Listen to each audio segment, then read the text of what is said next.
Market capitalisation क्या होता है। Market cap in the sense कि उस कंपनी का मार्केट वैल्यू क्या है, उसके पास कितना पैसा उस कंपनी ने लगा रखा है। ठीक है, तो जनरली मार्केट कैपिटलाइजेशन तीन तरह के होते हैं। एक लार्ज कैप होता है, आप लोग यहाँ पे देख सकते हैं, मैं एक टेबल आप लोगों के लिए बनाया हूँ जिसमें सारा डिटेल दिया हूँ, आप लोग देख सकते हैं। मार्केट कैपिटलाइजेशन तीन तरह के होते हैं, एक लार्ज कैप होता है, एक मिड कैप होता है, एक स्मॉल कैप होता है। अब इसको हम समझेंगे कैसे कि लार्ज कैप कौन है, मिड कैप कौन है, स्मॉल कैप कौन सा है। अगर कंपनी का जो वैल्यू है 20,000 करोड़ से ज्यादा है, कंपनी का मार्केट कैपिटलाइजेशन 20,000 करोड़ से ज्यादा है, तो वो लार्ज कैप में आता है, वो लार्ज कैप कंपनी है। लार्ज कैप कंपनी में क्या होता है कि ग्रोथ थोड़ा सा कम होता है, क्योंकि वो पहले ही कंपनी ऑलरेडी एक्सपैंड हो चुके हैं, उसका बहुत बड़ा वैल्यू मार्केट है, तो उसका ग्रोथ होने का चांसेस कम रहता है अगर आप इन्वेस्ट कर रहे हैं तो। लेकिन उसमें रिस्क भी नहीं रहता है, क्योंकि बड़ी कंपनी जल्दी डूबती नहीं है, क्योंकि वो ऑलरेडी मार्केट पकड़ लिया। जैसे आप बहुत सारे कंपनी देखते होंगे, बहुत लोग बातें भी करते होंगे कि ये कंपनी तो अब डूबेगी नहीं। जैसे आप एग्जांपल ले लीजिए, टाटा मोटर्स हो गया, टाटा स्टील हो गया, रिलायंस इंडस्ट्री हो गया, हिंदुस्तान यूनिलीवर हो गया, ये सब हम लोग जनरली यूज करते हैं, इस कंपनी का प्रोडक्ट भी यूज करते हैं।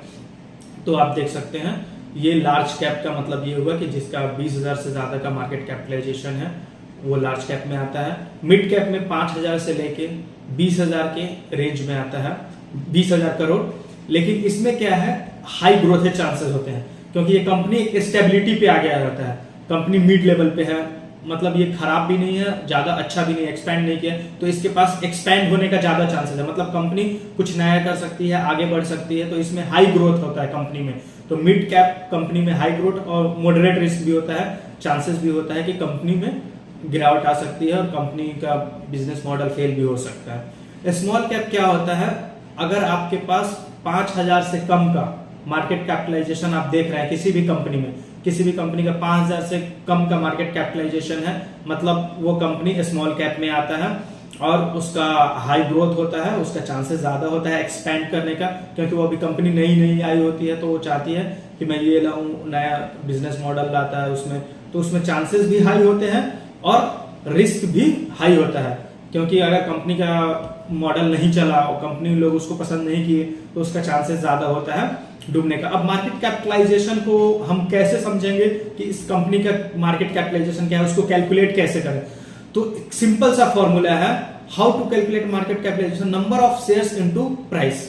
मतलब उस कंपनी का कितना शेयर है इनटू उस कंपनी के एक शेयर का प्राइस कितना चल रहा है, उसको आप मल्टीप्लाई कर देंगे तो आपका ये मार्केट कैपिटलाइजेशन निकल जाएगा। जैसे मैं एक छोटा सा एग्जांपल ले रहा हूं, कोई भी एक कंपनी है जिसका टोटल नंबर ऑफ शेयर्स 10 है और उस कंपनी का अगर प्राइस 1,000 है, इट मींस उस कंपनी का मार्केट वैल्यू जो हो जाएगा, मार्केट वैल्यू हो जाएगा उसका, अगर कंपनी का 1,000 है तो टोटल उस कंपनी का मार्केट वैल्यू 10,000 हो जाएगा। समझ में आ गया? चलिए, मुझे उम्मीद है कि आप लोग समझ गए होंगे।